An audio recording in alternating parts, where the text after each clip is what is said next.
Halo semuanya, perkenalkan kami mahasiswa dan mahasiswi dari Universitas Katolik Indonesia Atmajaya Fakultas Psikologi. Kami dari kelompok 4 yang beranggotakan Emily, Renisa, Dimas, David, dan Rafael. Video ini adalah tugas ujian tengah semester dari mata kuliah Psikologi Kewirausahaan. Di video kali ini kita akan membahas tentang sociopreneur. Yuk, mari kita simak videonya. Bisnis sering dianggap hanya tentang keuntungan, tentang penjualan, persaingan, dan uang. Namun, bagaimana jika sebuah bisnis juga mampu membantu masyarakat? Bagaimana jika bisnis bisa menciptakan perubahan sosial? Inilah yang disebut dengan sociopreneur.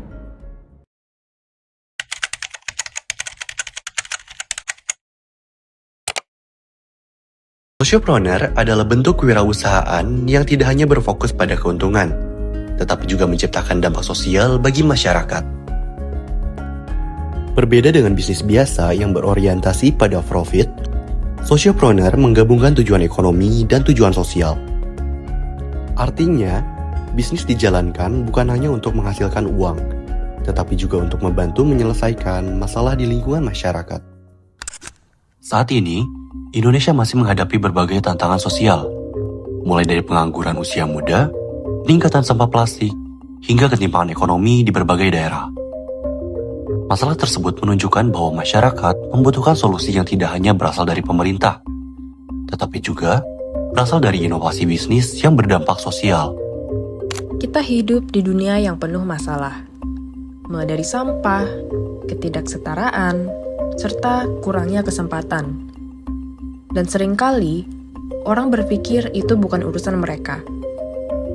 Tapi, beberapa anak muda memilih untuk tidak hanya melihat masalah. Mereka memilih untuk menciptakan perubahan. Ini adalah Dea Valencia, seorang sosiopreneur muda asal Indonesia dan founder Batik Kultur. Namun bagi Dea, batik bukan hanya soal fashion atau bisnis. Ia melihat bagaimana banyak penyandang disabilitas kesulitan mendapatkan pekerjaan dan kesempatan. Dari keresahan itu, Dea membangun Batik Kultur, sebuah bisnis yang juga menjadi ruang pemberdayaan bagi para penyandang disabilitas. Karena menurutnya, bisnis terbaik bukan hanya menghasilkan keuntungan, tetapi juga menciptakan kehidupan yang lebih baik bagi orang lain. Tidak hanya berhenti di situ, yuk kita simak tokoh berikutnya. Ia adalah Boyan Slat, seorang sosiopreneur muda asal Belanda dan founder The Ocean Cleanup. Saat remaja, Boyan melihat begitu banyak sampah plastik memenuhi lautan. Alih-alih hanya mengeluh, ia memilih mencari solusi. Boyan kemudian menciptakan teknologi untuk membantu membersihkan sampah plastik di laut.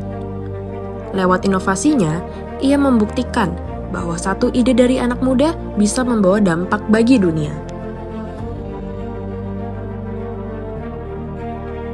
Setelah menyimak video ini, dari Dea Valencia, kita belajar tentang kepedulian terhadap sesama. Dari Boyan Slat, kita belajar bahwa keberanian untuk bertindak bisa mengubah dunia. Sociopreneur bukan hanya tentang membangun bisnis, tapi tentang menggunakan ide, kreativitas, dan kepedulian untuk menciptakan perubahan. Untuk menjadi seorang sociopreneur, terdapat beberapa karakteristik penting yang perlu dimiliki. Karakteristik pertama adalah empati sosial. Empati sosial berarti memiliki kepedulian terhadap kondisi dan masalah yang dialami masyarakat. Sociopreneur biasanya peka terhadap masalah di sekitarnya dan memiliki keinginan untuk membantu. Yang kedua adalah kreativitas dan inovasi. Sociopreneur harus mampu melihat masalah sebagai peluang dan menciptakan solusi. Misalnya, sampah plastik yang biasanya dianggap limbah dapat diubah menjadi produk kreatif yang bernilai jual. Karakteristik yang ketiga adalah keberanian mengambil resiko. Dalam menjalankan usaha tentu ada kemungkinan gagal. Namun, sociopreneur berani mencoba ide baru demi menciptakan perubahan yang lebih baik. Karakteristik berikutnya adalah memiliki tujuan yang panjang.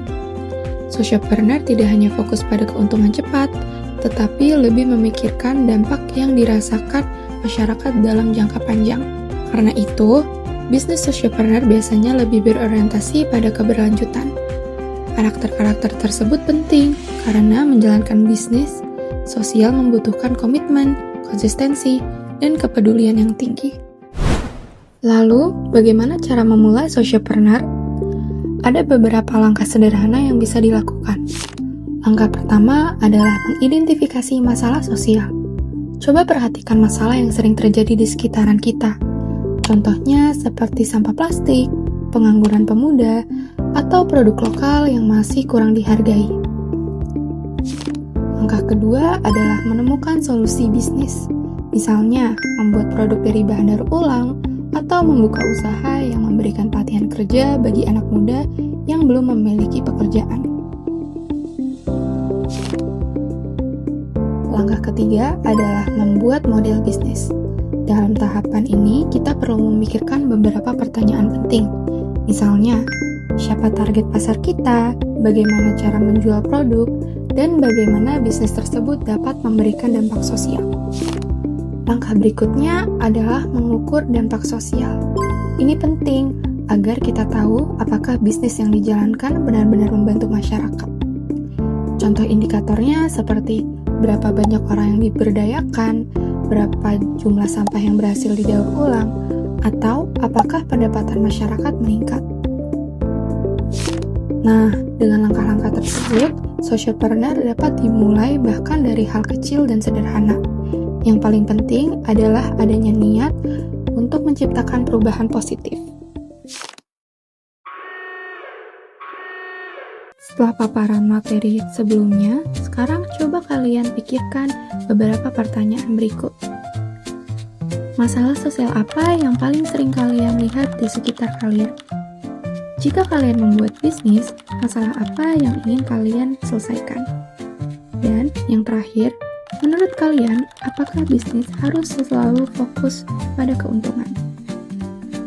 Coba tuliskan jawaban kalian di kolom komentar ya, karena siapa tahu ide sederhana yang kalian miliki bisa menjadi awal dari perubahan besar.